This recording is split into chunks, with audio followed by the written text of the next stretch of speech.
Hey guys, what's up? It's Dan Weinberger here, CEO of Morpheus.Network, here with another exciting video for you guys. This is going to be the first AMA for 2022. Looks to be an amazing year. Very excited for it, of course. Excited for the first AMA of the year. Thank you everyone who submitted those questions. Thank you to the community managers and admins who've added some of those questions to Reddit as well. Makes it a lot easier for me to track them down as well, that they all get to the same place there. So thank you for that. So without further ado, let's get to some questions over here. So Dan, I have a question for you. For those Morphians that doesn't run a node, what kind of they have? Thank you so much. Hope you have a great year. Yeah, that's a great question. And listen, if you run a node, which the new alpha and beta programs will be announced, we're very excited about those. Please do get your submissions in for those as well. But if you don't end up running a node, I guess you can ask that about almost any project that you want to get into. I would say look into the project themselves. When it comes to us, for example, look into the current clients that we have, look into the current partners that we have as well. Working with multi-billion-dollar enterprises, whether it's a federated co-op, it's one of the 50 largest companies in all of Canada. We're growing out our implementations with them as we speak. Excited about obviously the food certificate system, which we did for them already, up and running. That's an amazing solution. Using that same solution for other companies as well, but within federated co-op, doing a lot of tracing, traceability stuff with their food, helping with their sustainability goals. Really excited about FCL, as well as you see us working with companies like Gulf Tainer, one of the largest port operators in the world, the largest privately owned port operator in the world. We're lucky enough to have them as a client, and this isn't just another partner. What's amazing about Gulf Tainer is that they're a paying client implementing solutions. I will say that with a client like Gulf Tainer, what's amazing is that we get to grow out with them. Our solution gets even better day by day, learning from them, about their expertise in port operation. When I show you guys, I've actually talked with a couple of community members about the platform itself and all these amazing upgrades that we've done, working with federated co-op, working with Gulf Tainer, working with these enterprises. So I'll show you a little bit of a demo from one of these solutions here. This is a container tracking solution. Very excited for it. So let me share my screen for you. Hold on one. We have our container numbers. You can track by container number. As you see, we're logged in over here. We're going to locate our containers. So it's very easy to use. As you can see, it's a clean interface. This would be specifically for the administrator, for a port operator. They can take that container number. They can look for the specific shipping line, or do some sort of auto detection solution, which we implemented for them as well. Allows them to track their containers and all the information surrounding it, as you can see, in an automated fashion. So we're automatically selecting which shipping line based on the container number. Container details have been fetched. We can pull up the container details. That's the container number we looked at right there, pulling up the container detail information. Administrator has access to all this information right at their fingertips.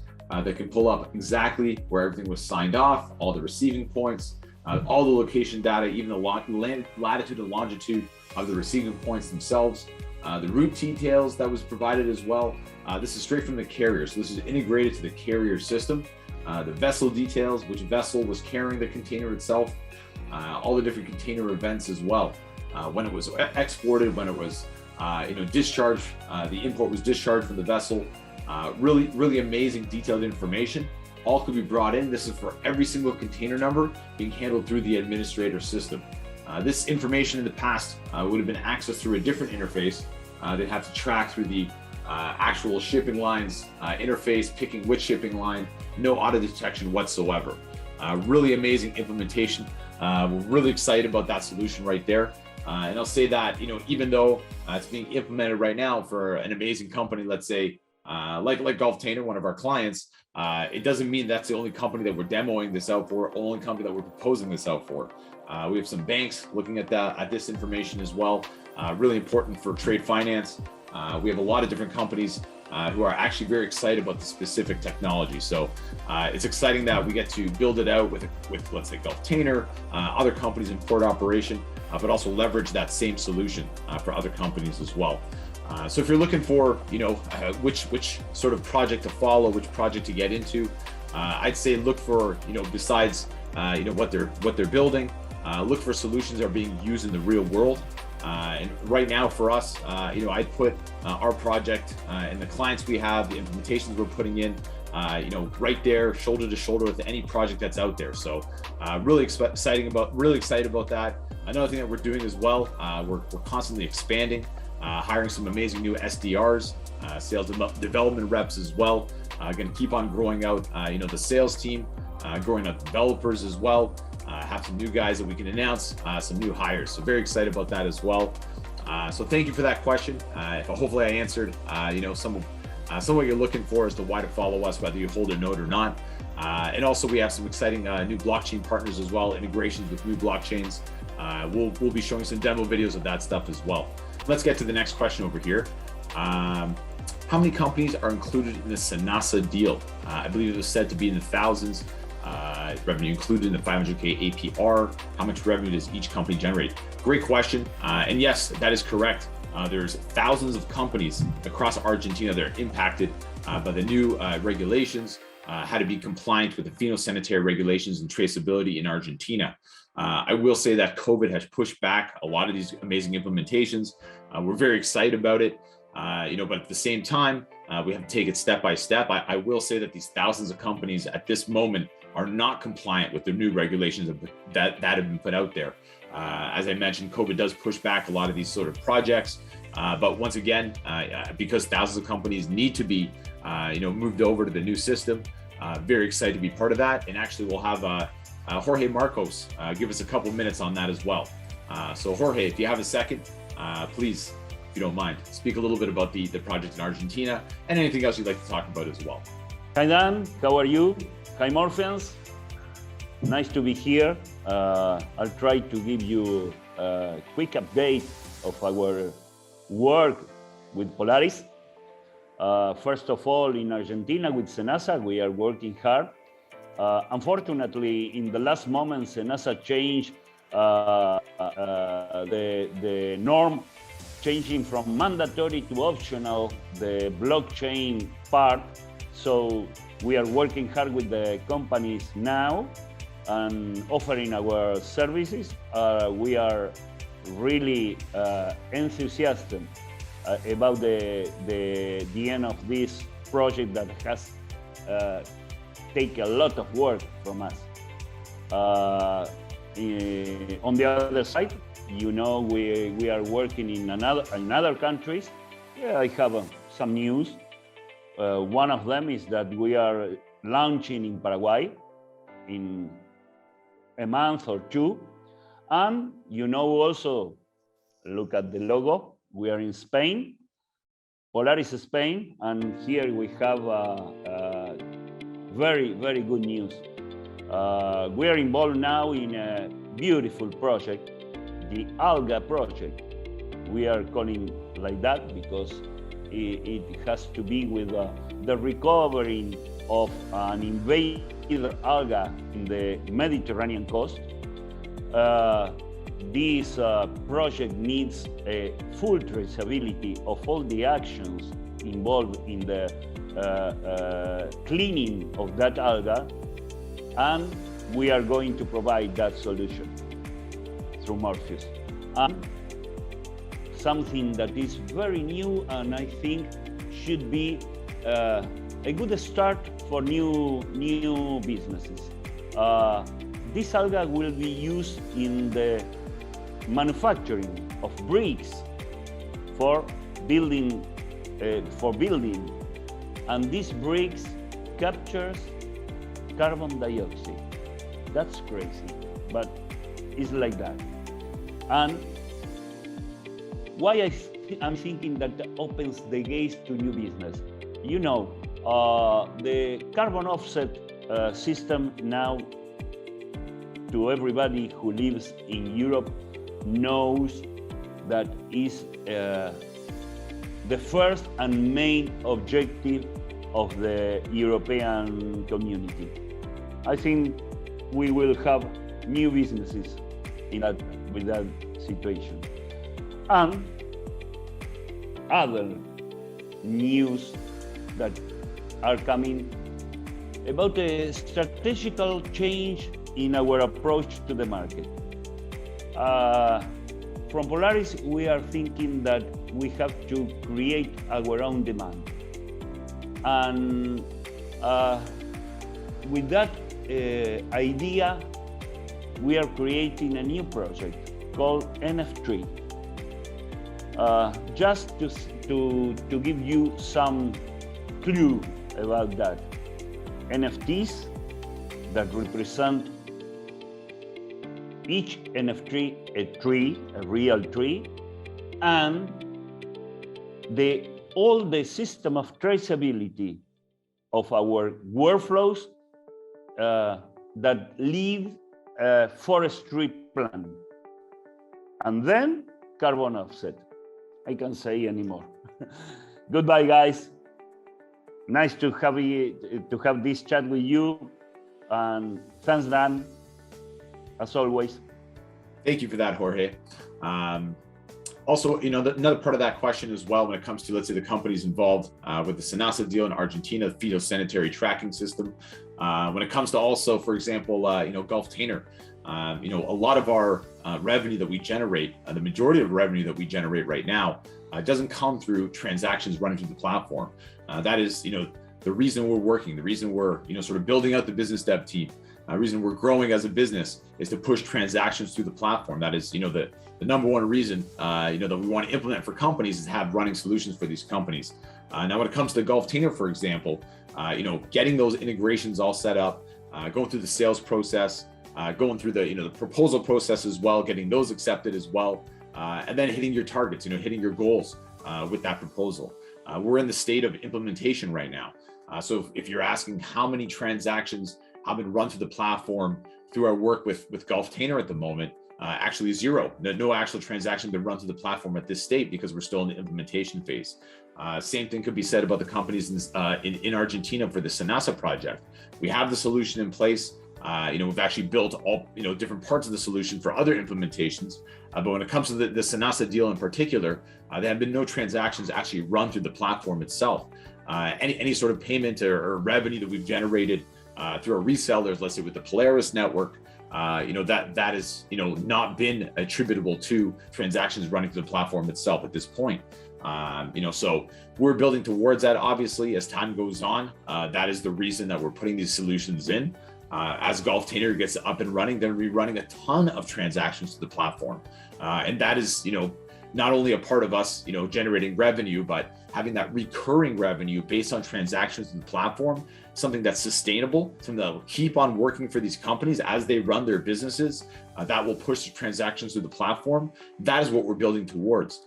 So having these clients like Gulf Tainer helping us with our bills, paying us revenue for whether it's consulting, whether it's development fees, whatever's involved, what they're paying us prior to the actual transactions, the actual SaaS fees and transactions running through the platform, and that's up and running, is just amazing. It allows us to grow out, gain this reputation, build out our client base as well, really find our niche, really hone our marketing.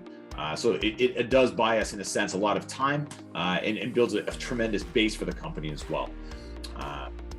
Now, when it comes to company metrics, the fees that we sort of attain through, let's say, consulting and development fees and so on and so forth, it doesn't help us as a company to make everything public.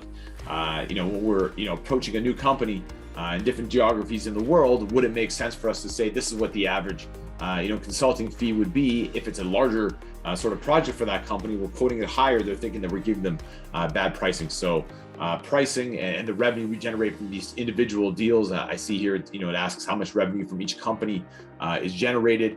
A lot of that stuff does have to remain private. We will put out obviously demos and talk about the projects as much as we can. Probably give you some more information than we're supposed to, in a sense, at times with these demos, but we're excited about it. I love talking about them as well. So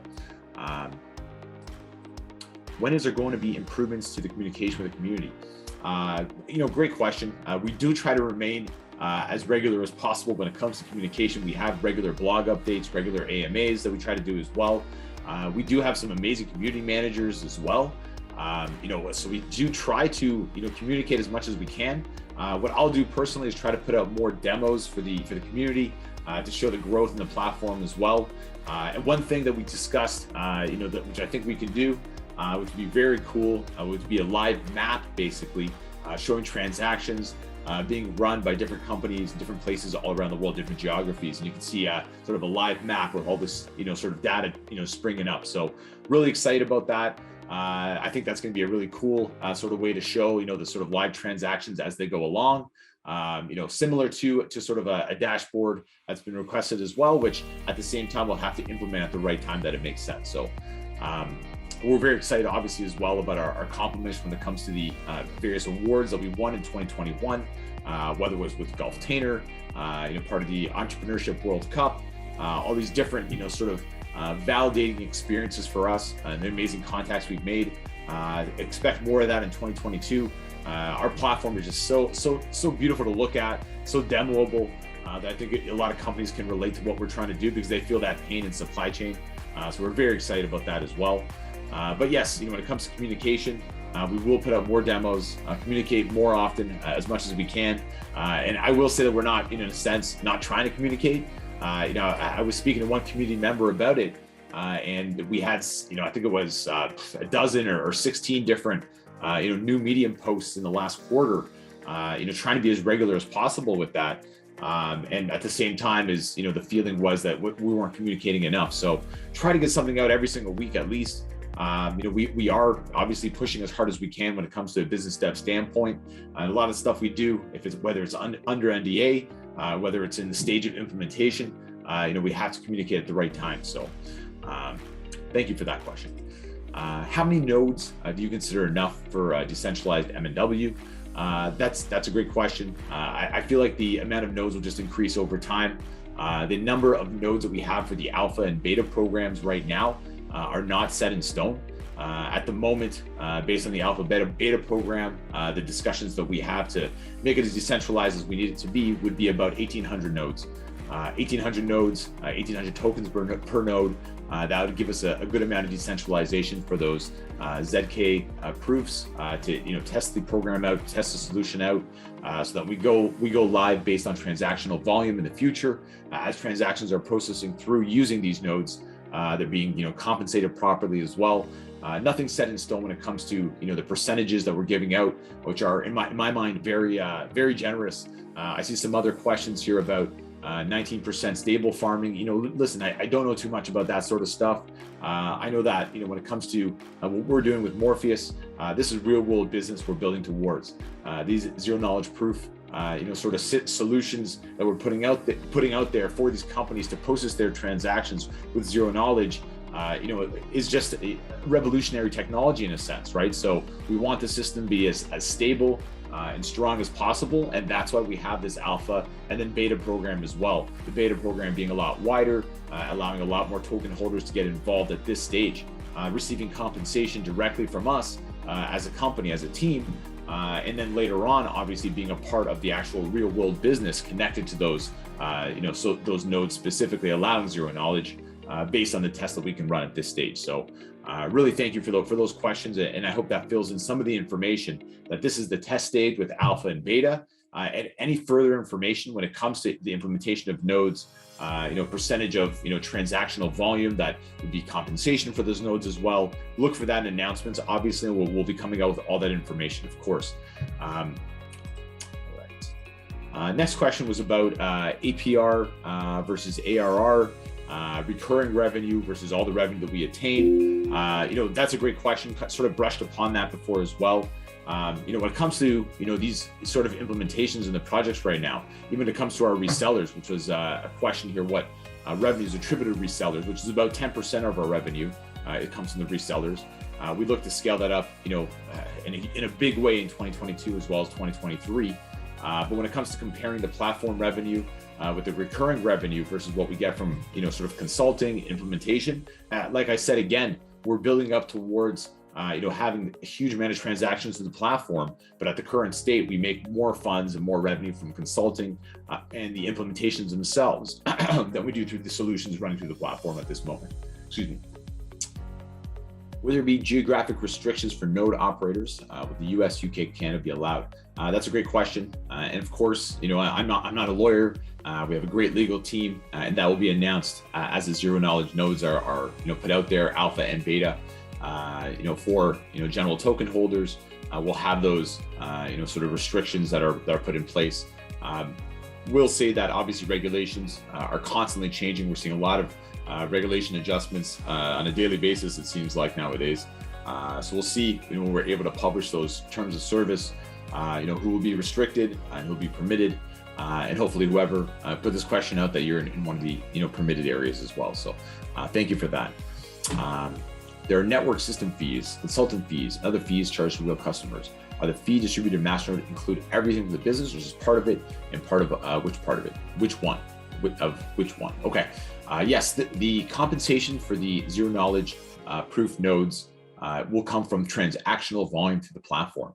So things like consulting fees, those are actually being used in order to consult for companies and allowing us to sort of grow out the implementations so we can get to those transactions running through the platform, what the zero knowledge proofs are actually being used for. So when it comes to development fees and all the revenue the company makes in order to pay its expenses, that's what they're used for, those expenses, in order to build up the sustainable revenue through the SaaS fees, through the platform transactions, and that specifically, that transactional volume is what the node operators will be compensated on. So specifically transactional volume. Really appreciate that question as well.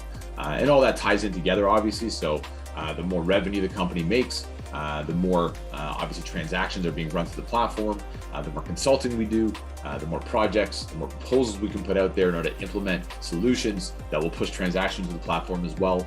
As you can see, that's all related together. We're not taking in consultancy fees without the final goal not being transactional volume. That is the goal, is to run these transactions, run the supply chain through the platform. You just got to follow those proper sales process steps. If we're being paid to consult, I guess the solution that we're advising, it's definitely related to end up being that final goal of transactional volume. So thank you for that as well. Okay, how is the Doge 1 project with GEC progressing? What can you tell us more about it?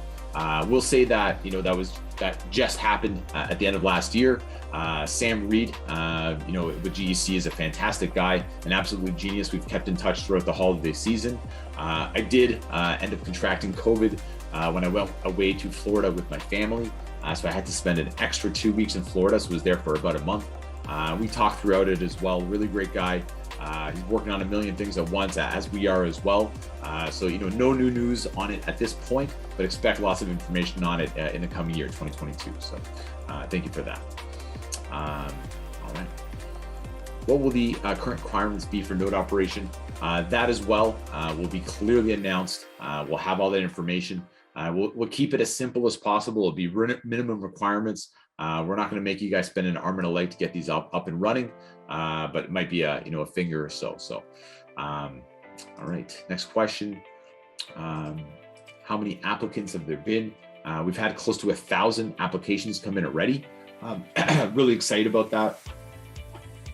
Absolutely fantastic reception to this beta sign up, alpha and beta node sign up. And yes, we're going to come out with the criteria for holding a node, the criteria for being selected for a node as well. I think that's a whole part of it over here. Will be competitive to expect. Yes, when it comes to those validator nodes, all that information will be announced as well within the next node announcement, expected this quarter, of course, 2022, first quarter. If selected to run a node, a token node is sent on a weekly, monthly, or quarterly basis. We do have control over this, obviously, as a team. What we've decided at this state, which we can change down the line, will be a quarterly, payout, quarterly compensation for the node holders. But yes, at this point, we are able to set it down the line, but yes, quarterly at this point. In regards to NDAs in place with clients, do you confirm a general timeline? No, we don't. Obviously, when it comes to any one of our clients, whether it's a client under NDA, where they're a client that we're finishing an implementation, then we want to announce it after the implementation's up and running, and we have a beautiful case study related to that client as well. We want to announce these things, right? It just has to be done at the proper time. We have some amazing clients, amazing enterprise clients, companies, top 3 food and beverage company as a client. When it comes to Federated Co-op and all the different suppliers related to Federated Co-op as well. So much room to grow within Federated, but also different companies connected to them as well. So yes, we will have a ton more announcements in 2022. I think we announced some pretty amazing real world companies that are leveraging the platform as we speak. But yes, looking to scale up more clients, more announcements, more demos, more revenue for the company as well, more transactions of the platform, the release, full release of the alpha and beta program for token holders as well, all in the first half of 2022 for all this stuff. So I'm really excited about the year to come. Any other questions that I didn't get to? I feel like I covered a lot of these. There are a couple repeat questions as well. But yes, feel free to reach out to the team. I do try to respond to everybody, whether it's a Telegram or email, whatever it is. Getting some great people writing out to want to be, become part of our marketing efforts as well. Some great people reaching out to become, MNSPs, Morpheus.Network service providers and partners, global service providers as well. So look out for more partners, projects with governments expanding as well. Really exciting stuff on that. And besides that, guys, as always, happy 2022. Have a great day.